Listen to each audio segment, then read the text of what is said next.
the ideas behind it and how I technically put it together. And then if you have any questions, I'd be very happy to answer them. So the whole process began with Midjourney. I'm a huge fan of Midjourney, the image generator. I got really into it 3 years ago, and I was just fascinated by the fact that you could just prompt, ask it for something, and it would try its best to bring it to life. And I thought the potential was amazing. And we've all seen over the past few years how rapidly that's improved and become super realistic and super artistic and so on. So that for me, that's where it all began, at least for the purpose of this film. So I was learning to prompt how to use it because they have a public feed, so you can see what other people do. You can look through images, and if you like something, you can click on it and see how they did it. If you type this in, this is what will show up, more or less. I mean, even if you copy and paste it, it will give you something slightly different, but it will give you the general kind of subject, composition, and aesthetics. So that was how I learned to do it. I also recommend a website called midlibrary.io, which is a really valuable website resource that has organized photographers, filmmakers, architects, artists, and other genres and art forms. And you can click on those, and if you use those keywords, it will kind of mix those styles together. So I was really interested in mixing the styles of different photographers. Rather than a painting by Leonardo da Vinci, it could be a photograph taken in the 1970s by Leonardo da Vinci, combined with Stanley Kubrick. You can just kind of use different aesthetics as colors that you can then mix together to synthesize something completely new. So I found that to be really fascinating, and I was just just generating lots and lots of images, and when an image came up that I liked, I just saved it and put it aside. So these were images that ended up in that film, but I wasn't at the time planning on that. I just really enjoyed looking at images because just the beauty and the strangeness and the unpredictability was fascinating, and I couldn't wait to see what would come next. So the act of generating thousands and tens of thousands of images can be potentially tedious to some people, but if you enjoy it, just like anything, practicing piano can be tedious to some people, and some people really enjoy it. If you do it a lot, you get a good idea of how to speak to the model to get the types of results you want, or at least how to combine different elements to surprise yourself. So, those of you who are interested in, experimenting, I recommend experimenting with all the different parameters, like the keywords, different artist names, the stylization, the level of chaos or unpredictability and variety. Aspect ratio also plays a role. So if you create a prompt that's 16 by 9, and then you change it to 9 by 16, it'll come up with something totally different not totally different, but it will change it significantly to work in that new aspect ratio. And then there's different personalized style profiles.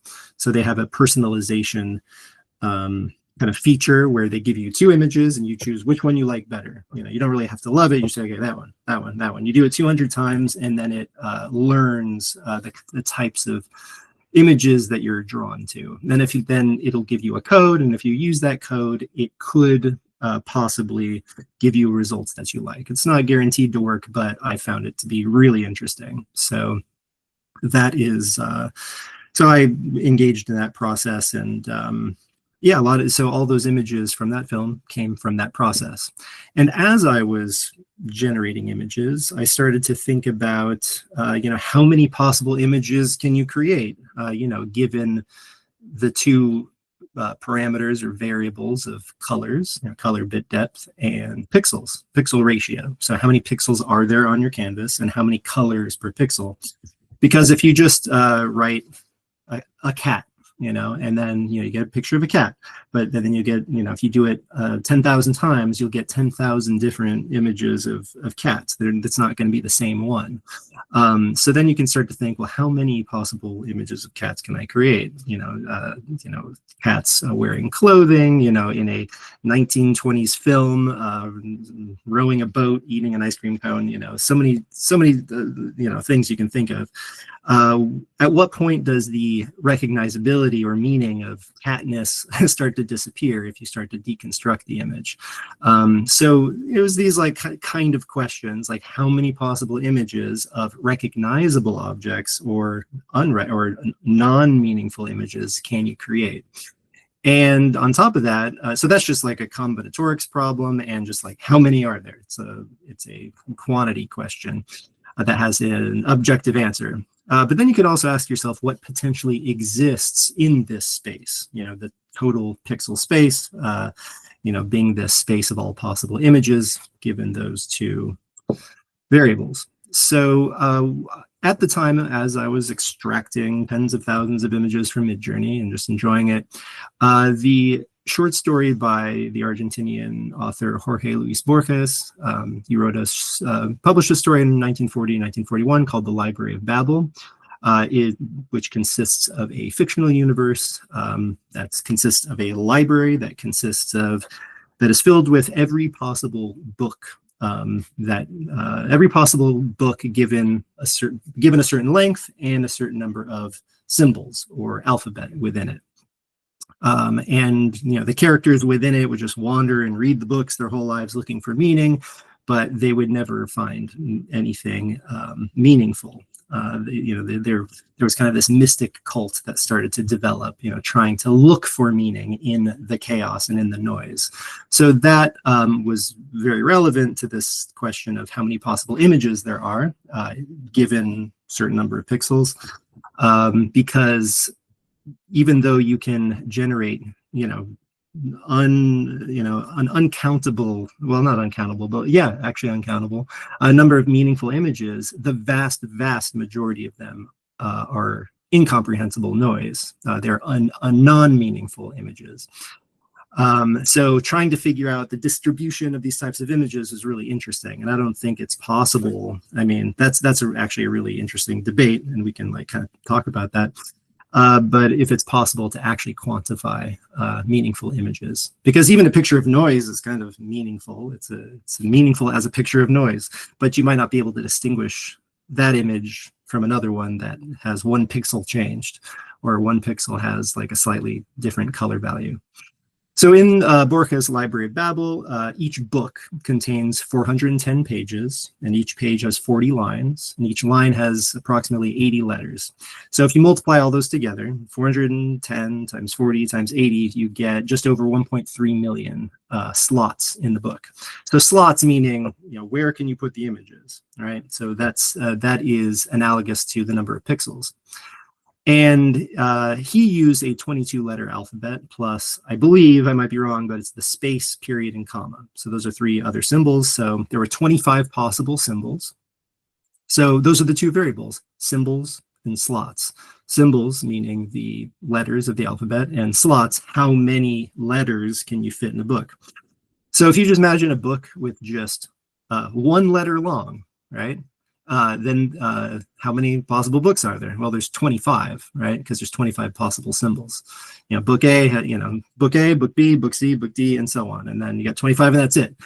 If you have two slots, then it's going to be 25 squared, 25 times itself. There's going to be that many books.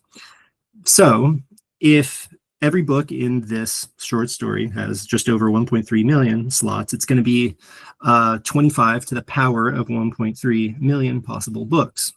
So it's a very simple combinatorics formula, which is symbols to the power of slots. It's very easy to kind of, to remember.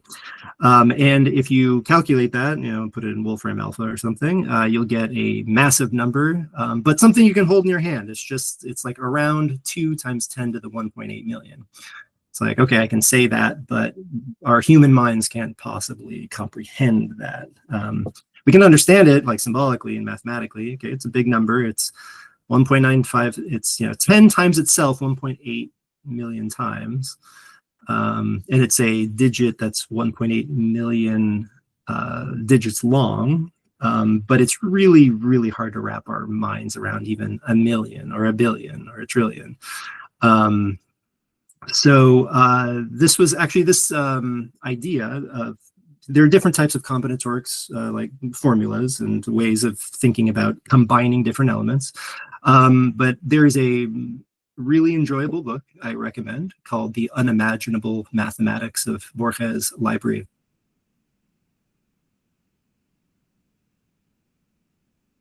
Babel calculates the solution to how many books there are in the story, and that just happens in the first chapter. And then he goes beyond that and goes into more kind of mathematical speculations, which is really fascinating. So I recommend that. I recommend that book. So with total pixel space, you have the colors are the symbols, and the pixels are the slots. So those are variable. Right now, like the most common color depth is 24-bit RGB. So I believe now that's more or less what you get on your phone or on your computer.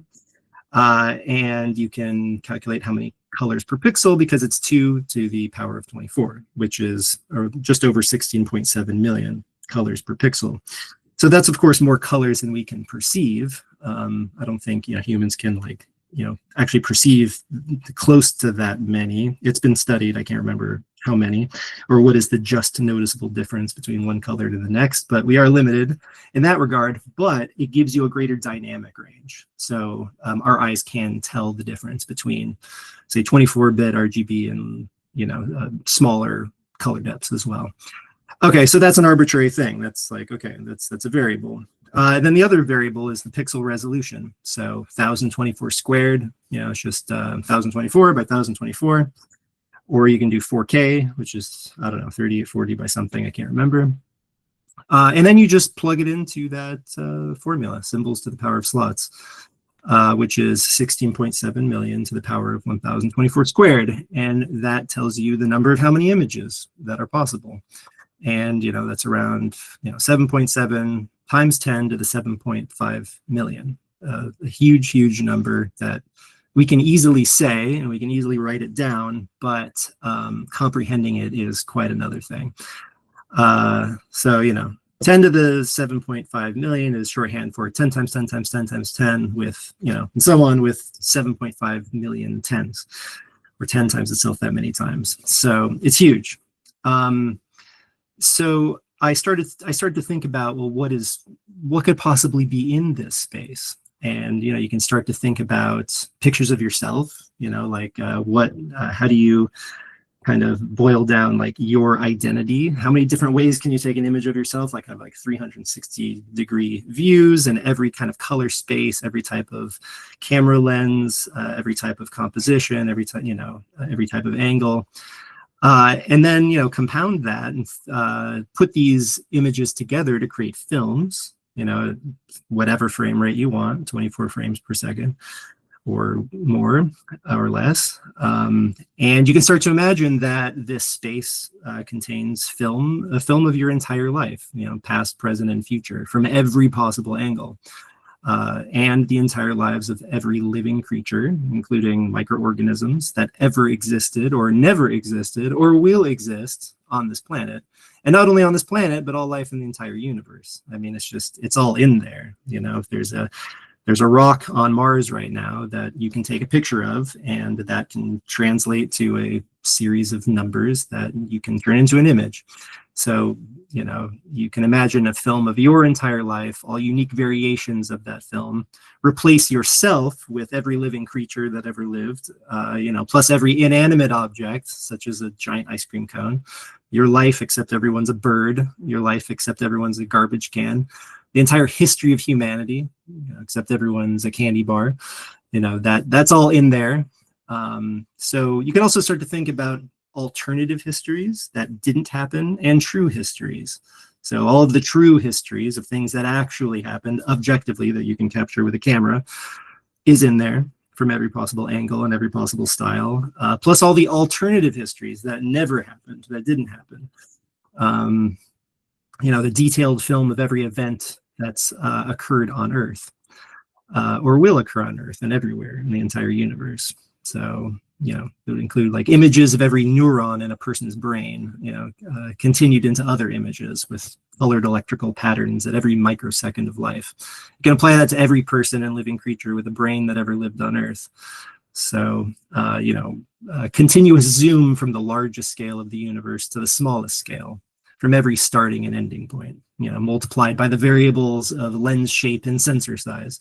So, for me, this is like it's an exercise in imagination and math. Just thinking about this idea really just inspired like thoughts I never had, like what could be in this space. And I start to think about it, and it's like, wow, that could be in there, that could be in there, that could be in there. So it really kindled my creativity and imagination, and that's something I was really inspired by. But also the mathematics behind it was also, an exercise in that. We already talked about the total pixel space of just still films, still images. But what about total film space? So permutations of all films of a given length. So there you would have a third variable, which would be time. Like how many frames do you have, right? So it's also a very similar combinatorics thing, in terms of symbols to the power of slots. But here it's images to the power of frames. So if we were talking about what we just talked about before, in terms of let's say 7.8 times 10 to the 7.6 million possibilities just for one frame, right? Just one frame in a film, there's that many. So then if you multiply that by itself, multiply itself by the number of frames, then you can calculate, let's say how many 1 second films at 24 frames per second. So a 1 second film at 24 frames per second is 24 frames. So you take the total number of images to the power of 24, and then you get this even bigger number because you multiplied itself, but you multiplied itself 24 times. And then if you extend that to 2-hour films, let's say, you can multiply, let's say, 24 frames per second, and how many seconds there are in 2 hours, that's 172,800. So you take the total number of images, and then you multiply itself. You multiply itself 172,800 times, or take it to the power of that number, and then you get a really, really big number. It's you can boil it down to, you can like simplify it to 10 to the 10 to the 12, like 10 to the power of 10 to the power of 12. Seems kind of small, when you think about it, but if you really think about it, it's deeper. The possibilities are just mind-boggling. You'll never have to worry about every idea, having been exhausted, because we'll never ever come close to exhausting all those possibilities. So that's around 9.3 times 10 to the 1.3 trillionth power of possible 2-hour films. There were other ideas, other combinatorics, kind of spaces that I was exploring at the same time, like total audio space, which is the permutations of all digital audio files. So depending on the variables of sample rate and bit depth, if you just turn on a digital recorder and start recording it, let's say you set it at 48,000 samples per second. 44.1 is like CD quality, and then like a step up from that is 48,000 samples per second. And 24-bit depth, here audio bit depth is also common. So that's the same number, 16.7 million.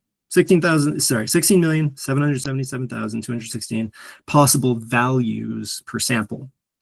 So, you turn on your recorder for 1/48,000th of a second, it will record one value, and that one value has over 16.7 million possible values, 2 different levels. There's a number for each of those.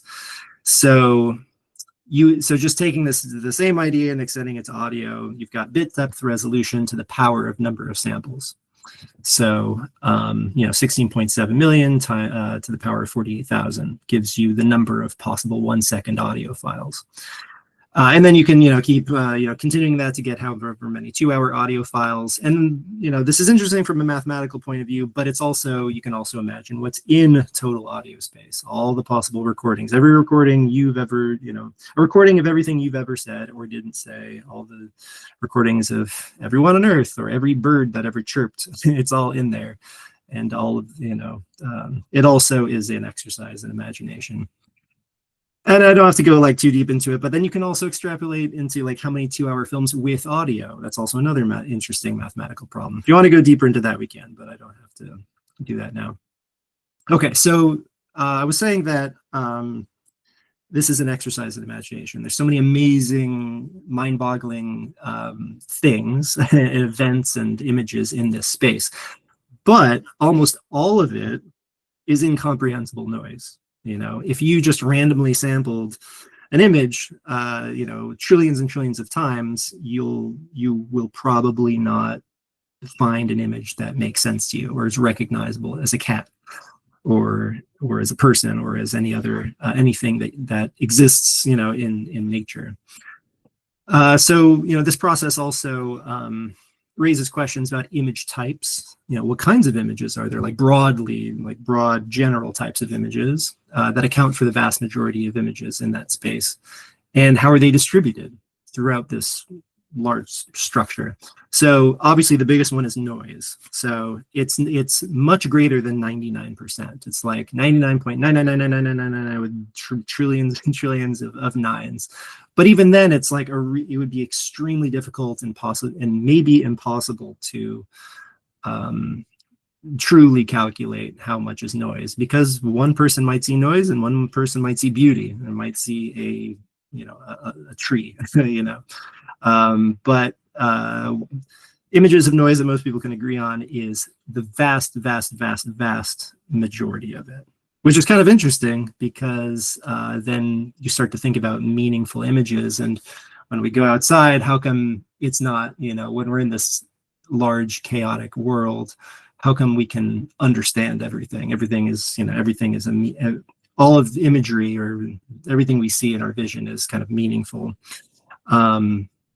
So, okay, but that's like kind of a question about kind of like nature, but getting back to this kind of abstract space, almost all of it is noise. But then you also have photorealistic and natural images that we would call meaningful, that are both possible and impossible.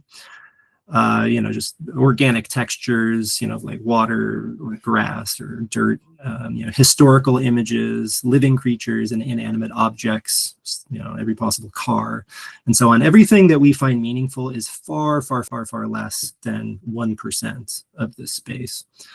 But then there's also geometric and textural patterns, shapes in all spatial dimensions. That's neither noise nor photorealistic or kind of recognizable images. You have game states, not necessarily photos of game boards, like a chessboard or a checkerboard, could be, but even just like abstract game states.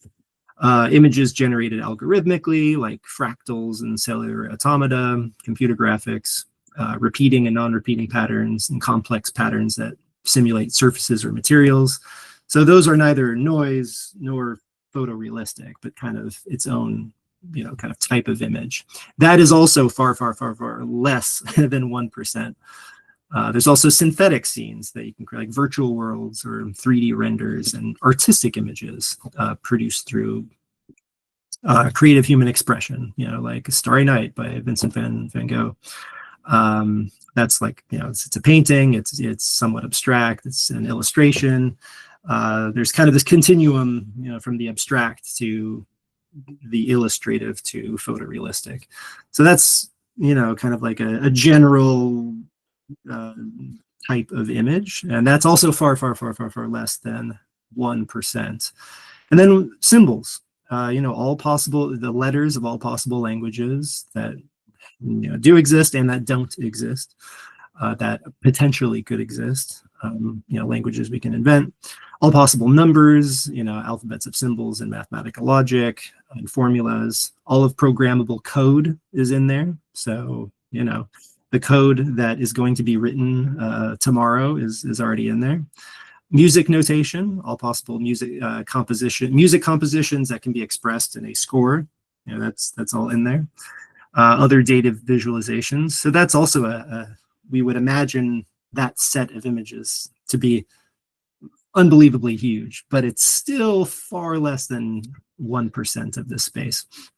And you can imagine that the boundaries of each of these general categories can overlap with each other, like circles in a Venn diagram, where photorealistic images of a cat, gradually become noise. At what point is it officially noise? Geometrical patterns gradually becoming photorealistic, or grids of symbols gradually becoming geometrical patterns.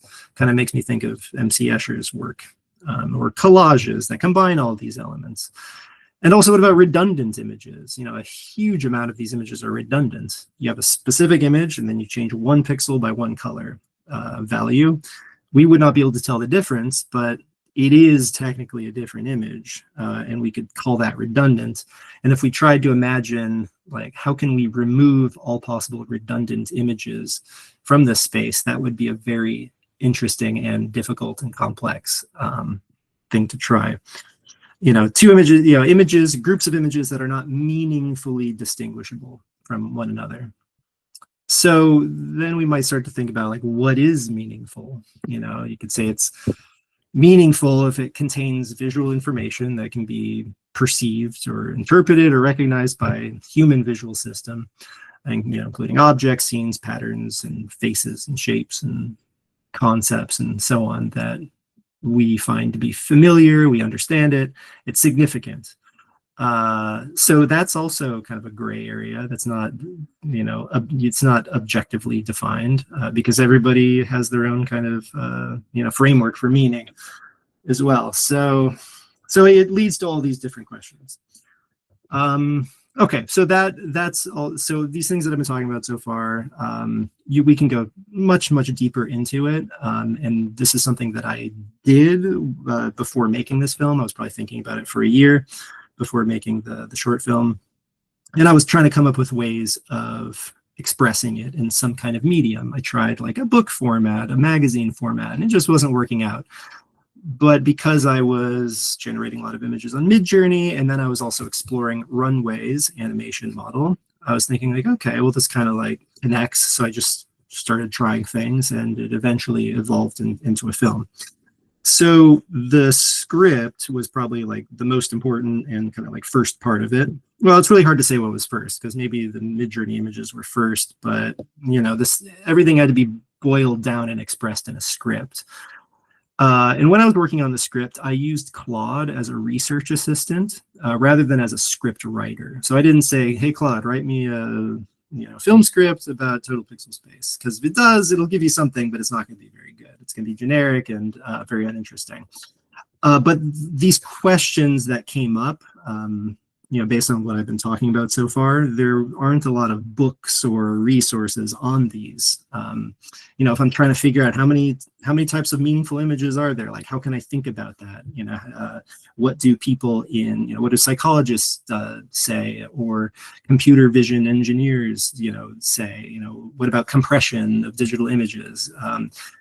It was a way for me to explore all these questions by getting good answers to it. You always have to take it with a grain of salt, right? I mean, it's getting better, when you're talking with LLMs, Claude, ChatGPT, and Gemini, and so on. You got to take it with a grain of salt, but it's pretty good. It's pretty amazing. So I used it as a research assistant to ask lots and lots of questions to really just wrap my mind around this idea. And then through that process of lots of iteration, and with the intention of creating a script that was concise and somewhat poetic, and that could walk the audience through something that was potentially complicated in a simple way, that was my goal. So that process took a long time, and it was also occurring simultaneously as I was generating visuals. So as I already said, I was using Midjourney for still images, and then I was exploring Runway to animate it. So I think that was Gen 3, I think, at the time. Right now they're on Gen 4. And it took me a while to figure out how to prompt Runway. They had a 48-hour film challenge, and I signed up, and they give all the participants access to their models for 2 days. So I used that opportunity to just generate, thousands of video clips to figure out how to get something that worked, because I had gotten a subscription to it once for a month and none of the outputs were good, were useful. Yes, it was all like, just stuff to throw away. So it took me a while to figure out how to speak to it. So I discovered that subtle movement is best. So if you have a picture of a person and you want them to come to life, you don't want to have them do jumping jacks or run down the street. You want to just have them, just look around a little bit, blink, maybe some subtle facial expressions. Saying things like handheld shot. Maybe if you put in natural movement, but that was already probably pretty unnecessary. But like handheld shot, static handheld shot, dynamic handheld shot. These would all give you different levels of movement. So static shot meaning being the most static with a little bit of movement. Handheld gives you a little bit more movement. Dynamic handheld makes things a little more motion. If you do extreme dynamic handheld shot, then it can get out of control, which could be good or not. You just have to experiment. But the point is, you got to do it a lot. It's very, it could be potentially tedious unless you enjoy the process. But you have to expect a failure rate. You got to expect that there's going to be clips that are going to come out that are not going to be useful for anything, and that's okay, because there's a potential for things that come out that are good. So I took a collection of images, I put them through Runway, I had a collection of animated clips, and then I had to, put it in a sequence that worked. So rather than, I was considering narrating the script myself, but I didn't like it. I tried it. Thing is, you just got to try lots of different things. So I used 11 Labs voice design, text to speech, to generate a female voice. And then I typed in the text, and then it would spit something out, and sometimes it would be good and sometimes it wouldn't. And I would take all the good ones and then, create sound files and then put it into my timeline. These days I've been, there's a lot of really interesting things you can do with 11 Labs, like if you need sound effects, like if you're in a restaurant and you need like restaurant ambience, you can like generate that. And also music as well. If you need like a certain type of music, it can potentially be good or not, but you got to experiment. The music for the film I had composed 10 or 15 years earlier using Reason, which was a software synthesizer. So just very simple sine wave oscillators, just like things coming in and out, and then just, piecing it together to create a ambient background. I knew I wanted something that was not distracting, but just something that just kind of creates a mood, but is not like, too much in the way. So that was just sitting in a folder for 15 years, and I thought, oh, this could work. And then I, kind of tweaked it a little bit, and that's where the music came from. And then I edited it all using DaVinci Resolve, which is my favorite video editing software. And then the editing process, that's like when you kind of put the story together. You might have a script, but then you got to try, does this image go with this text, and what follows after that image? Does this work? No, it doesn't. I got to try this. So you just have to, just try as many permutations as you can until you get the result that feels right to you. So in that sense, it's very similar to music composition, because it's a kind of an art form that unfolds over time. You're orchestrating many layers.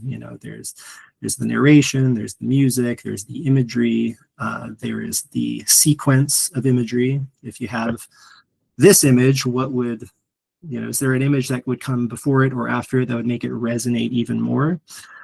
So it's really hard to know those things ahead of time. So that's why you just gotta try, just try different things and just throw everything at the wall and just see what sticks. And so at least that's my approach. But of course, everyone has a different approach. And but that's more or less how I put that film together. So So yeah, so I'd like to just stop talking now, and if you have any questions, I'd be very happy to do my best to answer them, either about these ideas I've been talking about or the technical process of creating films using these tools. Right. So if you have any questions, then just use the raise your hand feature in Google Meets, and then we can have a nice organized queue of questions. And if there are no questions just yet, then I can actually ask the first one maybe. So I was wondering, on one hand, AI allows people who normally don't create some type of medium to actually create that. But then on the other hand, it can take something away from us. So as a technical person myself, I often hear people who feel the imposter syndrome, that they forgot how to code without AI. And I was gonna ask if you see any danger like this in the domain of creativity, that we're gonna stop sort of creating and start only curating this pixel space. Oh, could you repeat the actual question? Like, what is the question? Does the sort of use of these tools, of AI tools, except for obviously enabling people to create some cool stuff, does it limit us potentially in our creativity? Should we be cautious when using it? Yeah, I mean, there's a few layers to that. I mean, if it's, for me, it's a tool that you can use to express yourself. For me, it's not the only way to express visual art. Right after I made Total Pixel Space, the next film I made was just with cameras, lenses, lights, and spaces. I didn't use any AI in it because it wouldn't have made any sense to use AI in it because I was capturing specific person and a specific place and specific sounds, and I wanted to explore it using the medium of a camera and specific lenses and lighting and that kind of thing. So for me, it's just another way of expressing yourself. If you like the aesthetic of AI, then you can go for it. If you don't, then maybe it's just not the right medium. So it can open up lots of possibilities. For example, I mean, I wouldn't have been able to make. I mean, like behind Total Pixel Space, there was an idea. It's like, how many images could there be? But I could have made it in, many different ways. But I just chose that way because I personally am fascinated by AI tools, all of the ones that we have access to, and I wanted to see what I could do with it. So, one of the first, probably 3 years ago when all of these, tools were coming out, I wanted to see if I could just make things using only AI, so like I made a children's book for my nephews, and I generated some images. I came up with a story. I wanted the text to be AI generated. Like I didn't want to write it myself, but I always had to, you have to spend a lot of time, as you said, curating it, like deciding which images and which text you want. And that takes a lot of effort. I think, some people complain that you can generate things with very low effort, like a cat riding a bicycle, done. It's like, okay, so, people might not be, that interested in things like that, but, there are other, much more artistic ways of, telling a story of a cat riding a bike that would take a lot more effort and a lot more work. And I think people can see that if something is low effort or higher effort. So I don't know. There's a lot of layers to your question, but if you have a follow-up, that'd be cool. We also have another question from Kuba, so maybe I'll let him ask his question. Sounds good. Hello. Hi, Jacob. Hi, Kuba. I'm Jacob here. Yeah, I'm wondering because at start, because I'm director also. So when an AI come up, my love was to close the door and sit alone. Because you can see blank walls. I like quiet, which is not always on the set. Never. but what I like in the process, what I missed is creative partners that I had. You know, my art director, my costume designer, my DOP. So I'm trying to build the pipeline, or I'm wondering how to set up. I'm just curious that how you work with you have some I don't know, co-partners, because right now I have some friends even tested when I drop some team, let's go for this, and even people that's like start first time with AI, like come with something like, oh damn. And I think this is the power of AI, you know, like someone who never prompt or whatever have different perspective. And because it's what you said, like from the chaos, like always the cinema was even the traditional one, like what I had on set, it's all, like the magic is in mistakes. Yeah. So you have some, I don't know, idea, you manage some process maybe with other people, or Yeah, no, those are really good points. So, I've spent most of my professional life as a musician and like as a composer or performer. And there's certain types of music that you perform with an ensemble. So, ensembles of different size. It could be a duet, it could be a quartet, it could be a whole orchestra, and it requires working together. You know, as a team, everyone's got to kind of do their part, and we all come together to make this piece of music. If it's solo, then I'm only depending on myself. I'm alone at the piano and I'm working just by myself. I mean, I could get some feedback from somebody else, but it's mainly just a solo endeavor. Same thing with composition. That's typically a solo thing. You're, you know, alone at a piano or at an instrument, and you write down the notes, and that's a solo thing. When it comes to filmmaking, is a very collaborative art form. You kind of you could do it alone. You could just you and your camera, and you go film things. You edit it yourself, but it's so much more fun, and you can build bigger and greater, you know, things and stories with a crew. and And also, you know, also like when you're alone, you have some limits. So only with people around you can make something better than you can do, you know, because yes, I don't know, like in people you have inspiration. So I'm wondering how to set up, you know, the new meta process of yeah, creating, because with music like Suno, for example, came up.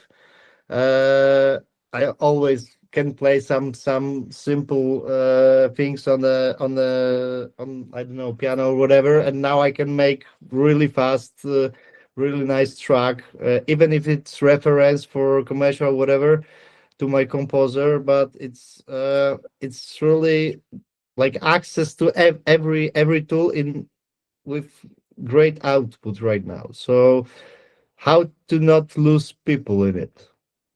yeah. No, I think that's a personal preference. So I love collaborating with people, but I found for the process of making films using AI tools, I find myself to prefer working alone. I really want to, I don't know. It's just for this type of thing, I want to be in control of everything. Like there's a specific idea I want to express. I want to kind of be in, you know, I want to write the script. I want to come up with the images. I want to do everything on my own. That's just like a personal Like thing so far. But democracy never works in cinema. So okay. right now it's without the people, it's much easier. Yeah. Okay. Thank you very much.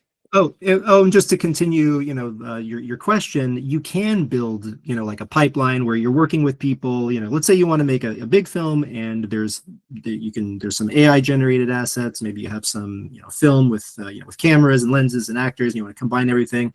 There are ways of delegating different tasks.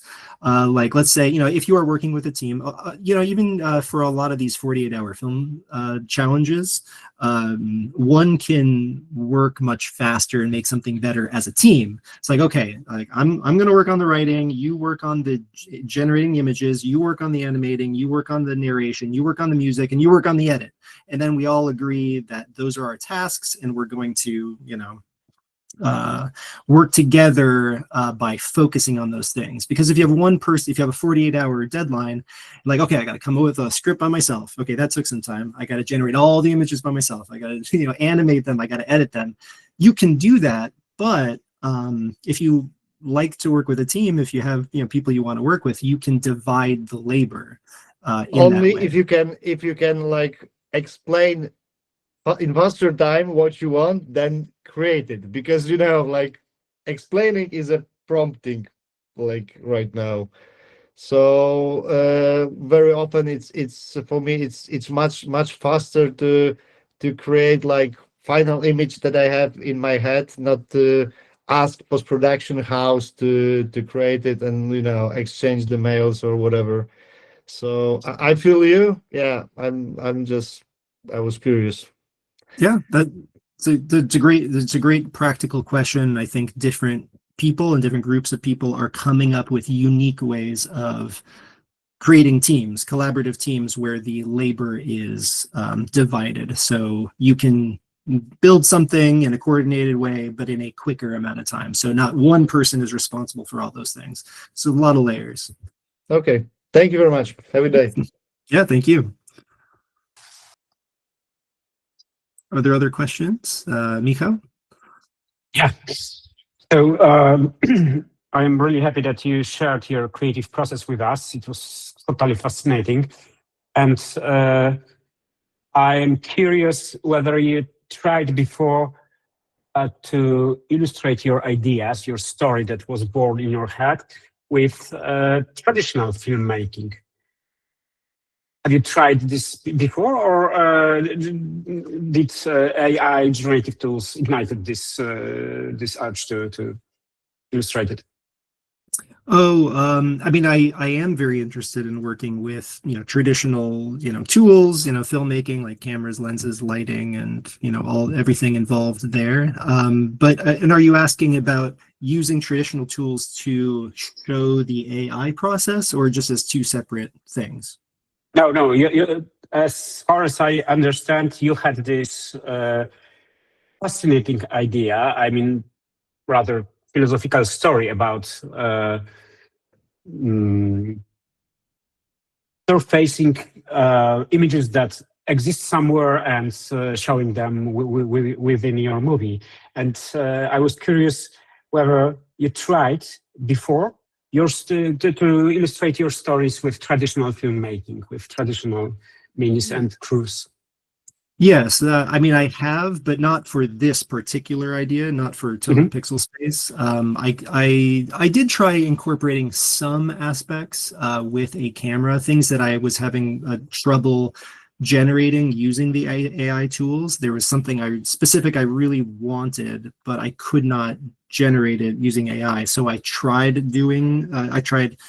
creating those things using cameras or even like 3D modeling, but it didn't, I tried and it didn't work for the process. So I didn't end up using it. But I love using traditional tools, cameras, lenses, lighting, and so on, crews, for different projects. So I don't feel like these AI tools are replacing the traditional ones. There might be production companies that want to, because it's cheaper and faster, and they're satisfied with the results and they like the aesthetic. That's a personal preference.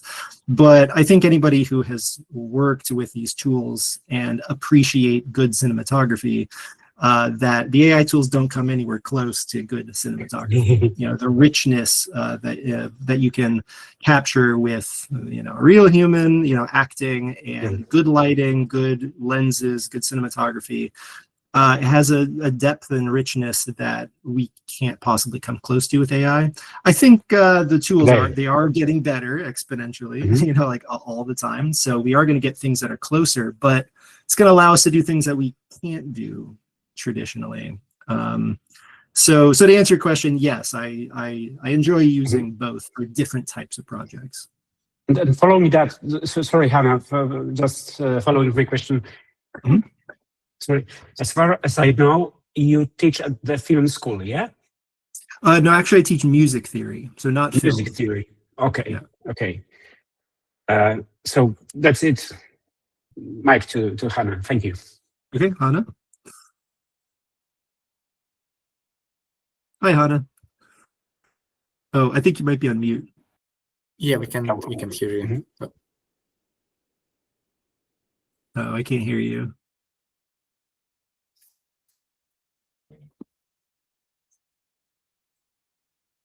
No, not yet. I can't hear you. Oh, well, we'll come back to Hannah. I think she'll rejoin. Oh, Yeah. So maybe one more question, because I've got many many of them. Sorry for that. How your background as a composer translates to using Gen AI tools? I do not mean only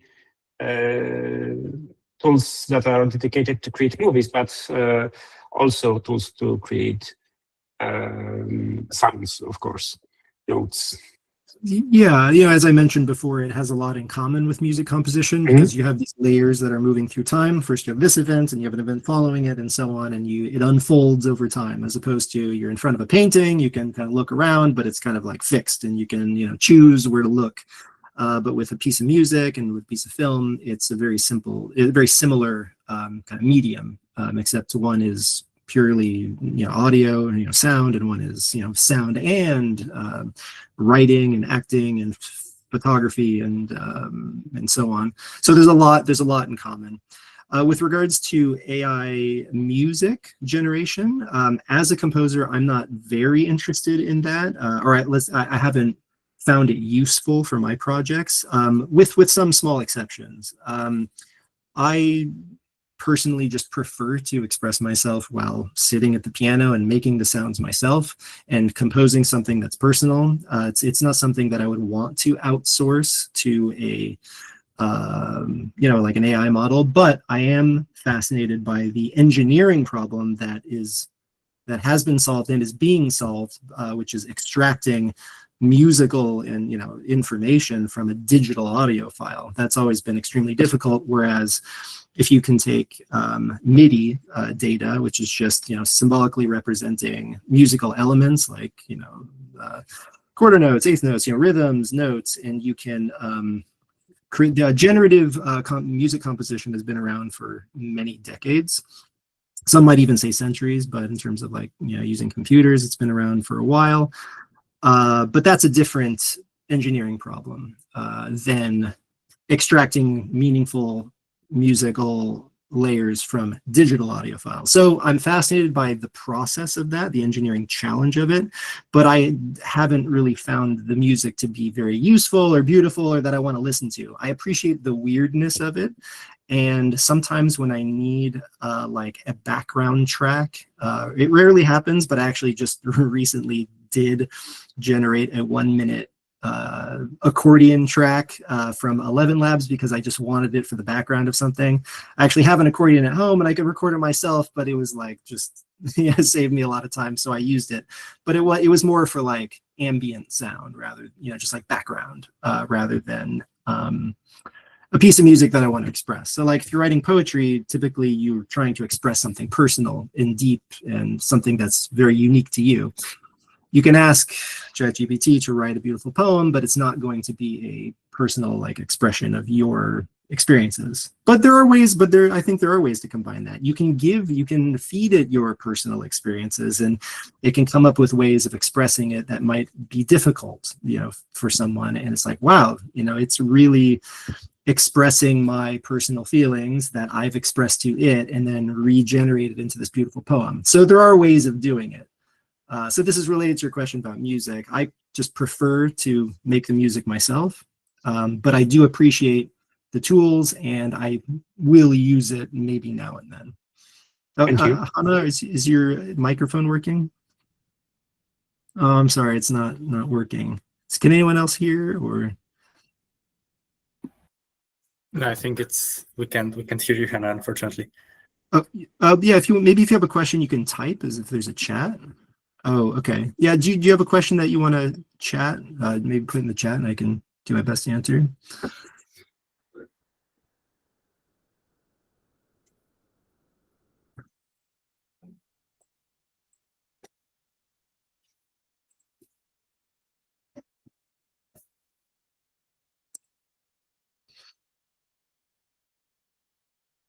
Okay, sounds good, Hannah. So she'll type something in a little bit, and yeah. Did anybody else have a question? Jacek, I think. Yeah, thanks. So I was Hello. wondering what was your or were your pain points in the creative process, like from A to Z? Did you have like many challenges apart from what you said in terms of AI use? But I was mostly wondering what was your main pain point in the whole process? What would you like to change in the process? What the tools maybe are missing, or maybe the workflows are missing? Yeah, that's a really good question. So yeah, it depends on the project. Right now, the thing I wish I had more were longer video durations. So right now, I really like using VO 3.1, but the maximum duration is 8 seconds. And if you want to do like a dialogue scene, 8 seconds is okay. You can make it work, and if you want, you can take the last frame of the first clip and use it as the first frame of the second clip, and you can sometimes make that work, and that is a good, kind of solution. But if you do that, I found that it slightly degrades the quality of the original image, so that if you have like 8 seconds and then it's connected to another 8-second clip, and then you take the last frame of that, make it the first frame of the third clip, you'll see a slight degradation of the quality. But you can certainly make it work. You can always come up with solutions. Like even if you have an 8-second clip and then you cut to something else, and then you go back to the original person, something like that. So other pain points, I don't know. It's kind of like just seeing what is possible and using what is possible. There might be things that I wish I had, but that's not even going to be a possibility. I'm not even going to like wish I had that, because like I'm limited to what is possible here. So if I know these are the possibilities, what can I create with those possibilities? And if there's non-AI tools to fill that gap, like the music, for example, I prefer to do the music, so I'm not going to use AI, but I'm going to compose that myself and put it in, especially since I can really be in control of how things change. If I want the music to change at a specific moment, it would be harder to do that, I think, if you're generating the music. Of course, there are ways. You can just like, in the timeline in your edit, you can just like kind of shift to another track or change it in some way. So there's always solutions. But yeah, other pain points. I was thinking mostly about the whole process, because now you're referring to the tools that you have the limits in the tooling, but maybe it would be more about people. I don't know how big was your team for the movie, but if it's related to the workflows, to people, or you just had problems with the AI, engines and limitations that we have currently. Yeah, so I just worked alone. I did not work with a team of people. When I'm working on some projects, sometimes I feel like, I wish I could just have somebody do this thing while I do this thing.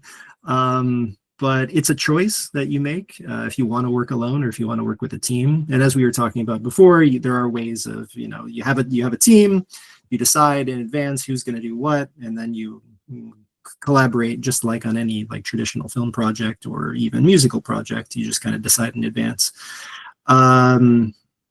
So yeah, did I answer your question, or are you looking for like a specific?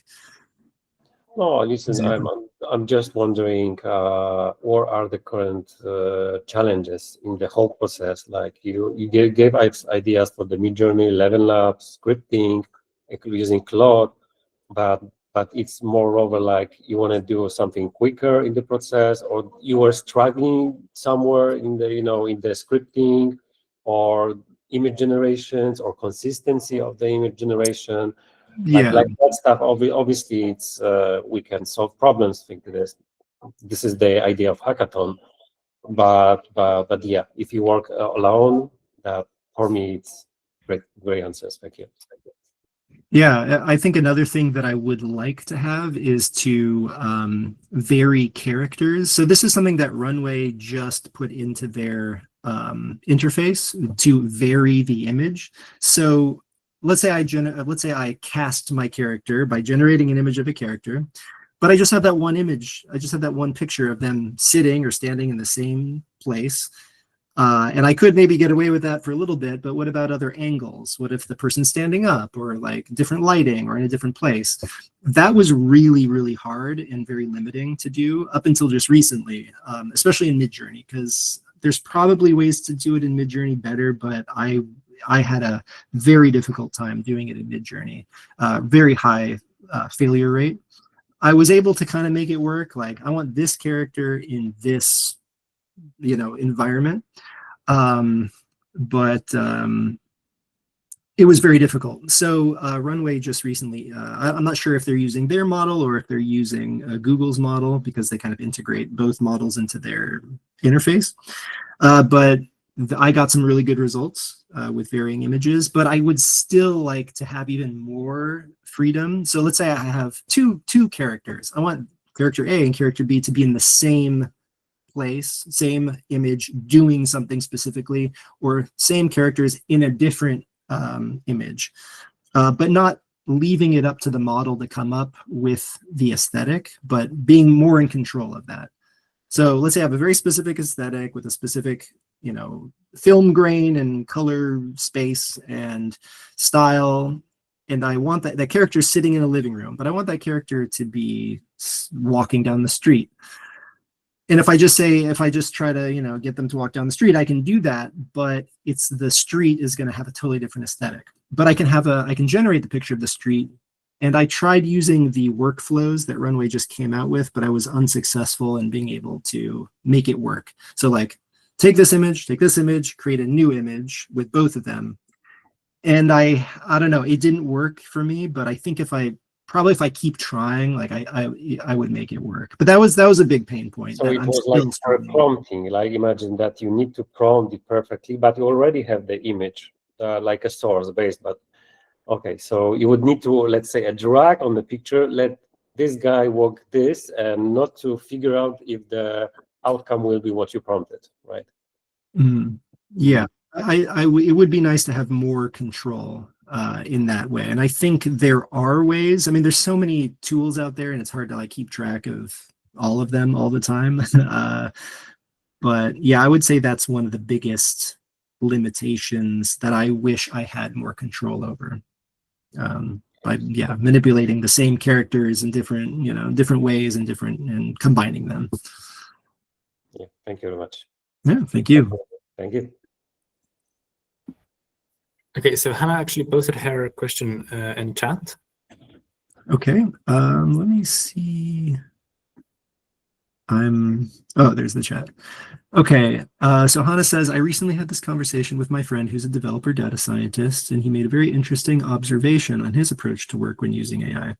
He pointed out he was missing the craft part in his work, meticulously preparing the code, physically writing and polishing it, even if AI can obviously speed it up.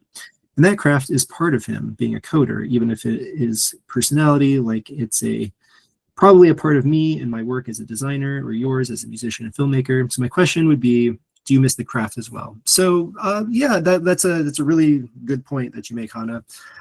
For me, I think there is a craft there. So for the films that I make, it takes a long time to make it. Like I was saying earlier, there are low effort outcomes. A cat riding a bicycle, boom, done. That's it. next thing. But for me, like just doing a 5 or 10 minute film, I have to generate like 20,000 images. I have to do like 100 script iterations. I need to do like, dozens and dozens of hours of editing. I compose the music that, I got to tune my piano. I got to write it. I've got to play it. I've got to record it. I've got to do the mastering. I've got to like line it up. So I don't miss the craft. I think it's a craft in and of itself because there's so much work that goes into it. But I think sometimes there's a misunderstanding for people who don't use these tools a lot, that it's just easy. And it is easy. You go to Sora and you say a cat riding a bicycle and you're done. But you can put a lot of effort into creating something that the model will not create on its own.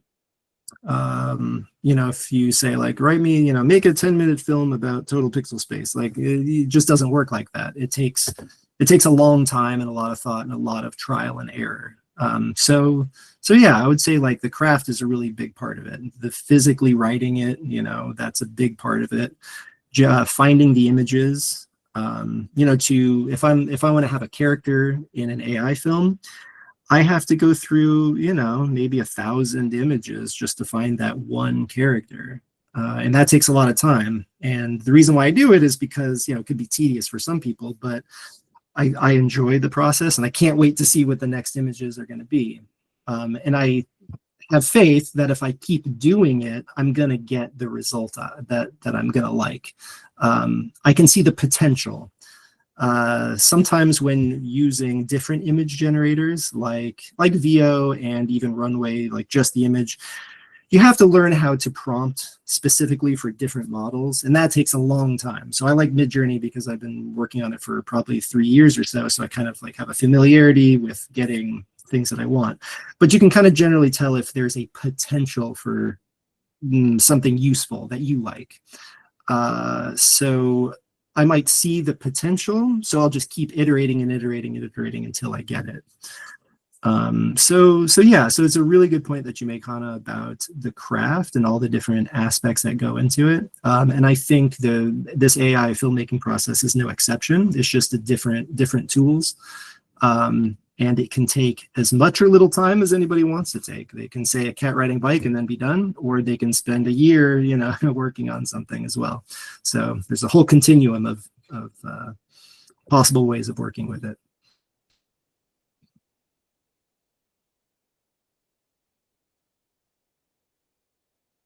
Okay, so Hannah's saying traditional techniques being limited when working with AI.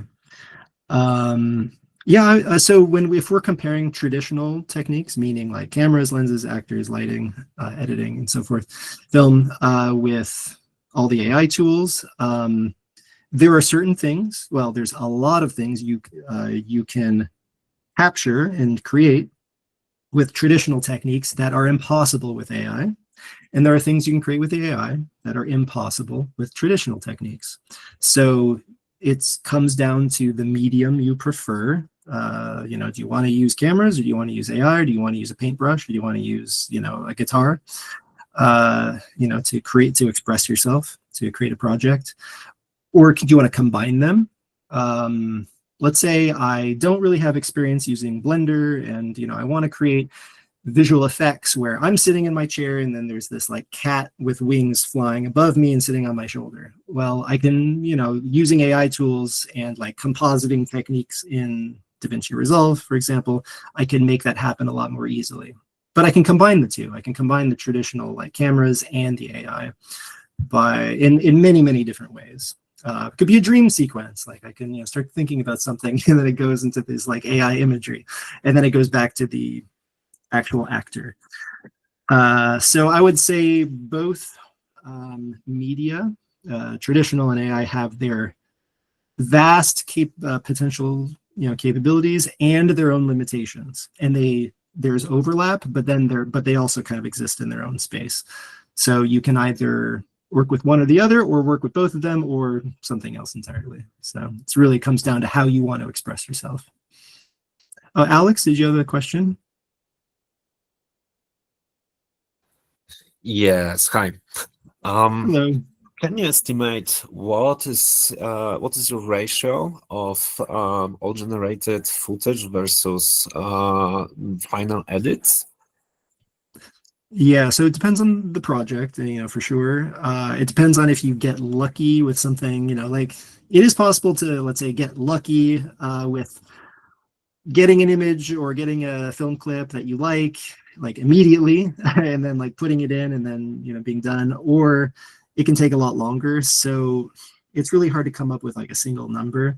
But in my experience, there are many layers. So it might be images first. So let's say I'm looking for a collection of images for a scene. Let's say, you know, takes place in an office space. I want some pictures of the office. I want a picture of the desk. I have to find like, you know, specific people who might be in it.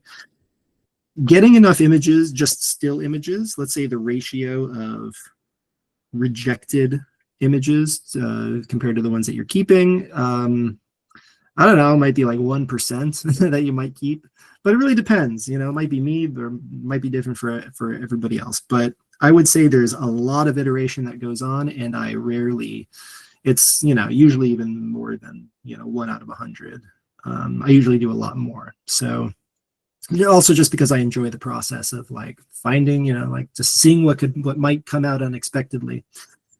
So there's a high ratio of, you know, just for the still images. And then when you get the still images and then you want to animate it, then there's another layer of clips that may or may not work.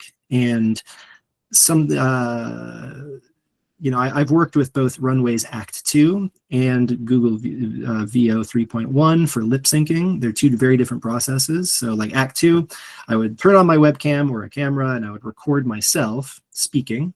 And then I would map an image of another character onto my video. So then that person's mouth will move and their face will move in the way I did it. And then you can change the voice and so on. Or if with VO 3.1, you don't have much control over the voice. It's just going to give you the voice it thinks you want. And you know, you can sometimes control like American accent or British accent, but I don't know, it's pretty limited. There's not a lot of control for voices. So you might get an image that you really like and that you've generated 1,000 other images just to get that one. But then VO 3.1 will give you lots of really, really bad performances that are just unusable, and it almost feels like there's no potential to even pursue this further. So you got to like get another, you got to try something else. So there's a pretty high, for me, very high, I don't want to call failure rate, but like iteration rate, comparing how much I create versus how much I actually use. It's a very like lopsided ratio. Kind of I hope that. roulette. I'm sorry, Alex. Like a roulette. Yeah. Get quickly or just roulette. But you have some influence over where the ball goes. But there is a lot of chaos involved. Did you try Stable Diffusion for images? I think like maybe like 3 years ago I tried it, but not recently. So I'm not very familiar with that interface. I tried it once a long time ago. That gives you a lot of control over whatever you want to see on a scene. Like you can control actually everything. So yeah, for images, that's like super awesome. And you have free generation. You can generate images for free, endless, locally. You have many tools for literally everything you can imagine. Control net and so on. So yeah, I would check it out. Okay, for sure. Times. Yeah. Okay, yeah, I definitely will. Yes, Yeah, yeah. thanks, Alex. Kuba, do you have a question? Thanks. Yeah, sure. I have just like one question that came to my mind right now, and that's something that I give a lot of thought lately. Do you try to if you have like a nice idea, something that inspires you, do you rush to the generative tools to like inspire you more and explore the ideas around the idea, or you're trying to resist the urge to spoil this fresh idea with the generative stuff? Because I found myself more and more resisting this temptation to jump in and explore the generative stuff around the idea, just to give it like a more time to get the thoughts deeper and find the deeper meaning and maybe some parallels between ideas. What's your approach to this? Yeah, good question. I don't have a single approach to that. I think it depends on if I have a deadline or not. If it's something that I'm just like thinking about and I might write down, you know, create a Google Doc of notes and start writing ideas down. I may or may not start to immediately try to generate images for it, because it might not, you know, it might be more of an abstract idea and it might not express itself using AI tools. You know, if I want to do something visually, maybe it'll be with cameras, but that usually involves people around me, like people I know, or places, you know, in my area, specific things I want to capture. So if it's something that's a little that I cannot capture easily with the traditional techniques, and I want to make a visual, you know, film out of it, then yeah, I might start to just like go to let's say Midjourney, for example, if I want to generate some images for it. It really just depends on what I'm working on. So I would say yes sometimes and no sometimes, depending on what the project is. Yeah, yeah. The thought that I was I'm exploring right now is there's this temptation to jump in and create something like looking awesome on the first look, but I think that that people are like going into this temptation when in losing the deeper stuff. That's why a lot of, I think, the visuals generated right now that are circulating, like the fake trailers or some concept ideas, they are like cool looking, but when you look at it, you see and you feel that it's just like the first cool idea, and there's maybe something original in this, maybe something interesting, but it's clearly showing that it lacks this time and going deeper and exploring the idea. So there's a lot of cliches and stuff that that looks cool but lacks any substance, I think. Yeah, I think the writing and the idea behind, you know, any work of art, whether it's like something personal in any media or something more abstract or a documentary or anything, it takes a lot of work to develop that idea. So I think people want to, you know, they want to watch things with good ideas and good writing. So sometimes if you see superficial things where it's like, okay, it looks very cinematic, but there's really not any depth to it. It's just an image here, it's an image there, and it's kind of a rehashing of contemporary movie trailers, but there's no movie behind it. It's just, you know, a trailer. It might not be, you know, interesting. It's like an alien world, spaceship, and there's you know, an astronaut and some explosions. That's it. Then it might not be enough. But so yeah, I think the idea and the writing is very important. It's like the most important thing. I think images can speak for themselves. I love looking at imagery. It's almost like as enjoyable as listening to music. Just seeing a still image, a photograph, is just fascinating because it tells a story. How all of the different components and elements in one image relate to each other creates an even larger meaning. And yeah, kind of also related to what you were saying, you know, I find that the traditional pre-production, production, and post-production process all happen simultaneously when working on these types of projects. So when you're asking, like, when you have an idea, do you develop it or like start generating images? They all kind of happen at the same time for me. Like I might have an idea, start generating images. Those images feed back into the idea generation. It feeds back into the writing. Like, this is something I didn't consider before, and now that I have this image that I wasn't expecting, that adds a new layer and a new direction. And then you might start putting it in a timeline, doing editing, which you might call post-production, but then you're still generating assets, which is production, while writing, which is the pre-production. So these kind of traditional boundaries, I think, are, you know, kind of don't exist for me. It's all happening simultaneously. And each part of the process feed into each other.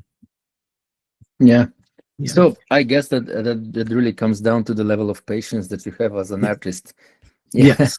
and I think that Patience, the generative tools are fueling our impatience, and as with the all social media and shortening like attention spans, it's really like putting a lot of oil under this fire of impatience and going quickly and very shallow.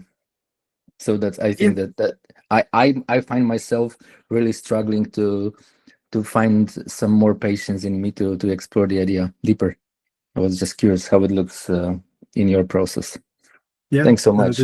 Yeah, thank you, Kuba. Those are great questions. Great thoughts. Okay, and it's been more than an hour, so I think that was a great conversation, and it's been great having the opportunity to ask you about stuff, Jacob. And yeah, so I guess thank you everyone for coming, and yeah, and I'll post this later on YouTube for people who aren't there to see. Great. Well, thank you so much, everybody. It was a really pleasure meeting with you and exchanging these ideas. It's really inspiring for me. So yeah, I'm really looking forward to seeing what you're creating. And yeah, so thanks for meeting and talking today. Thank you so much. Okay, thank you. Okay, well, have a good evening. Bye. Bye-bye.